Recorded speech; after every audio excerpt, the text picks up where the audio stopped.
연대기 성경강좌 초급 제134강 강의를 시작하겠습니다.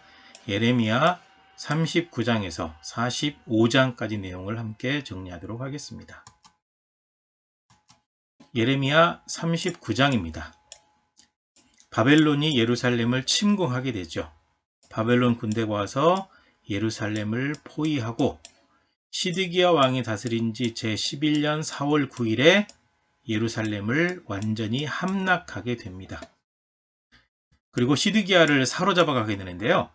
시드기야 아들들을 죽이고 눈을 뽑아버리죠.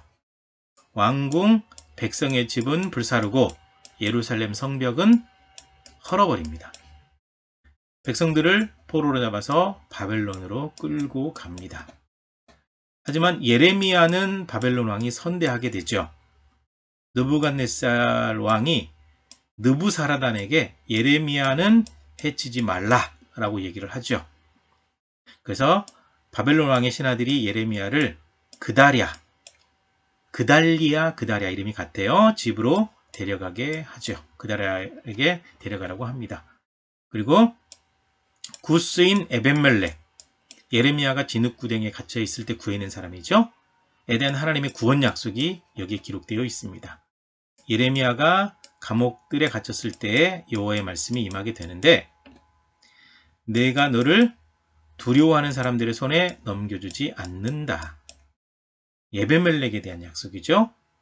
네가 나를 믿었으므로 내가 반드시 너를 구원할 것이다 라고 약속한 내용입니다. 그 다음에 예레미야 40장입니다. 사령관 느부사라단이 예레미야를 풀어주죠.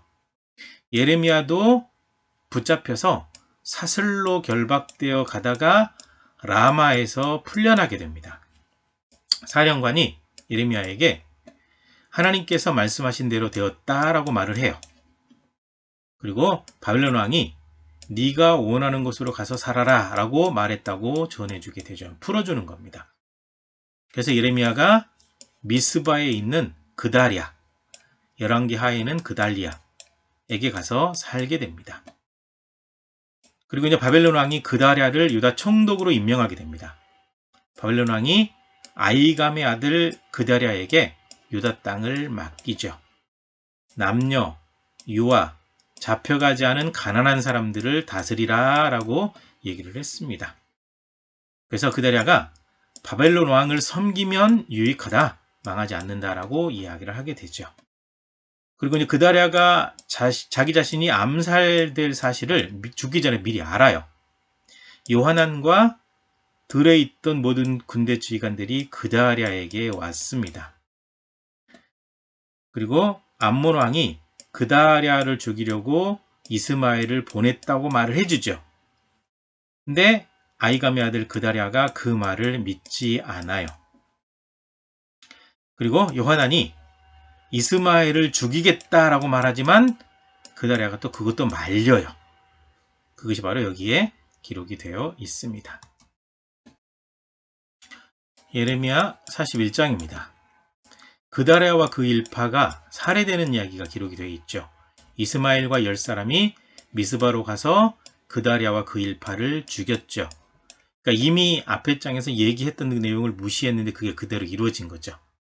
그리고 모든 유다 사람과 거기 있는 갈대아 군대에도 바벨론 군대가 되겠죠. 군사들이 되겠죠. 죽이게 됩니다. 그리고 성전에 가려고 하는 70명을 학살하게 된 사건이 기록되어 있는데요. 이스마엘이 성전으로 가는 80명 가운데 70명을 죽였습니다.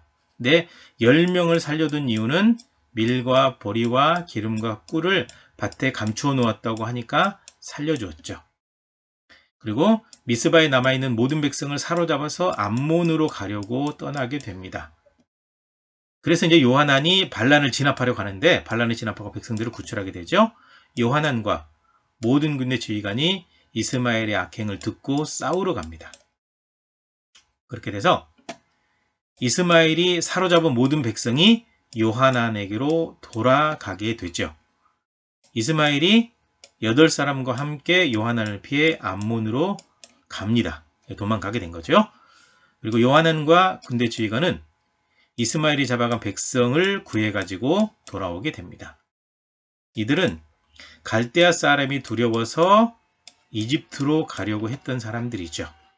이스마엘이 바벨론 왕이 위임한 그다랴를 죽였기 때문에 두려워서 도망가려고 했던 것이다 라고 이렇게 기록이 되어 있습니다. 그 다음에 이제 42장입니다. 예레미야에게 기도를 요청하는 요하난 이야기인데요.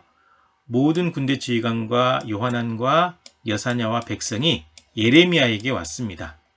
그리고 남아있는 모든 사람들을 위해 하나님께 기도해 달라고 말을 했죠. 하나님께서 마땅히 갈 길과 할 일을 보여주시면 좋겠다. 그런 마음으로 기도 부탁을 하게 된 겁니다. 그리고 선지자 예레미야가 기도하고 응답하시는 것을 모두 말해준다고 그들에게 대답을 하죠.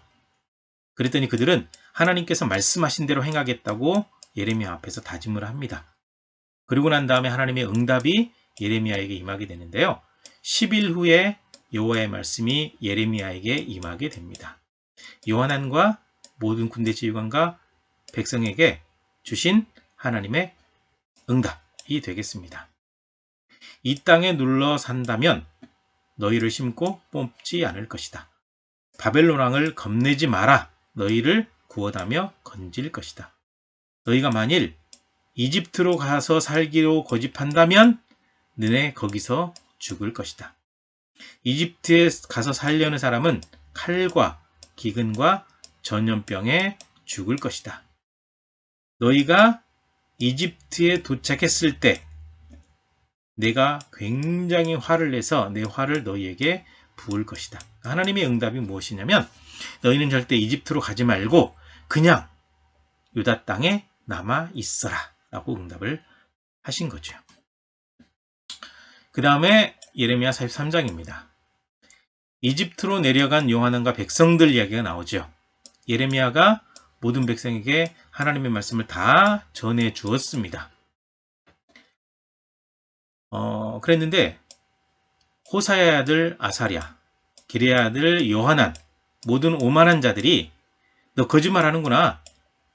하나님께서 이집트로 가지 말라고 말하지 않았다. 갈대아 사람에 넘겨 죽이고 바벨론으로 붙잡혀가게 하려고 네가 지금 이렇게 말을 하는 것이다 라고 하나님의 응답하신 말씀을 전해 주었는데 안 믿은 거죠. 그리고는 요하난과 모든 군대 지휘관과 백성이 순종하지 않고 이집트로 갔습니다. 유다 땅에 살려고 돌아온 자 예레미야, 바룩을 데리고 이집트 다바네스로 끌고 가버리게 된 겁니다. 그렇게 되니까 하나님께서 이제 예레미야가 예언하게 하셨는데 이집트의 멸망을 예언하게 하셨습니다. 이집트 다바네스에서 여호와의 말씀이 예레미야에게 임했죠. 요하난이 강제로 끌고 갔으니까 거기서 예언을 하게 된 거죠. 내 종 바벨론의 느부갓네살 왕이 와서 이집트 땅을 공격할 것이다.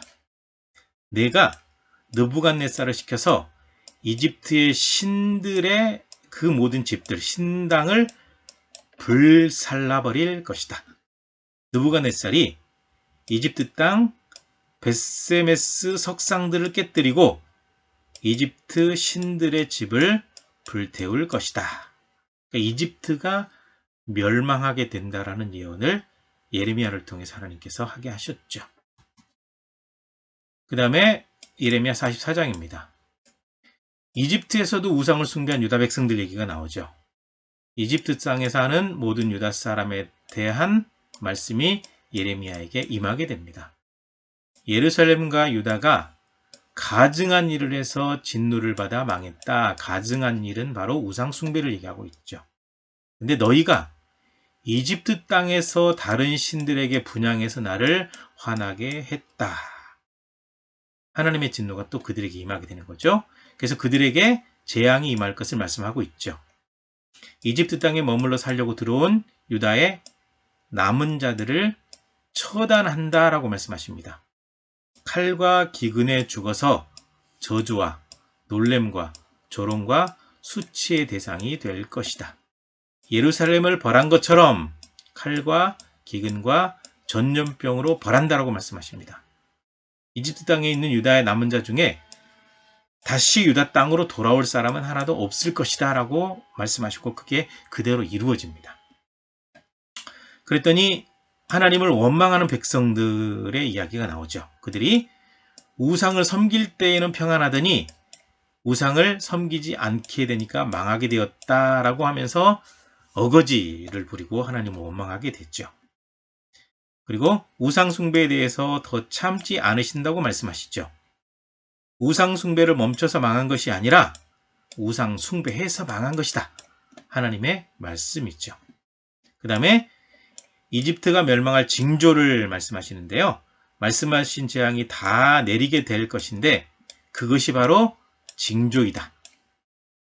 그리고 이집트 왕 바로 호브라를 바벨론 왕의 손에 넘기신다라고 말씀하십니다. 말씀하신 재앙이 내리게 되면 하나님의 모든 예언이 이루어질 징조이고 이집트 왕도 바벨론 왕의 손에 넘기겠다라고 말씀하고 계시는 것입니다. 그 다음에 예레미야 45장입니다. 바룩의 탄식이 나오죠. 유다의 요시야 왕의 아들 여호야김 넷째 해 네리야의 아들 바룩이 예레미야가 불러주는 대로 책을 기록했습니다. 그때 선지자 예레미야가 바룩에게 말하죠. 네가 주님이 내 고통에 슬픔을 더해서 평안을 찾지 못한다고 했다. 그러니까 이제 예레미야의 입을 빌어서 바룩이 이제 이런 불평을 했다. 바로 이제 그 얘기죠. 단식했다라는 거죠. 바룩이 너무 고통스러워서 평안이 없다고 하나님 앞에서 탄식을 했습니다. 하나님께서 바룩이 탄식하는 것을 들으셨다라는 거죠. 그래서 이제 바룩에게 주신 하나님의 위로의 말씀이 있는데요. 예레미야가 바룩에게 하나님께서 이렇게 말씀하셨다. 내가 너를 위해서 큰 일을 찾느냐? 그것을 찾지 마라. 내가 모든 육체에 재난을 내릴 것이다. 그러나 네가 가는 모든 곳에서 너에게 생명을 줄 것이다. 너 어느 곳에 있든지 내가 죽지 않고 살게 하겠다. 그 말씀을 이렇게 풀어 설명하는 거죠. 바룩이 가는 모든 곳에서 생명을 보존해 주시겠다라는 약속을 하나님께서 하신 것입니다. 자, 오늘 여기까지입니다. 수고하셨습니다.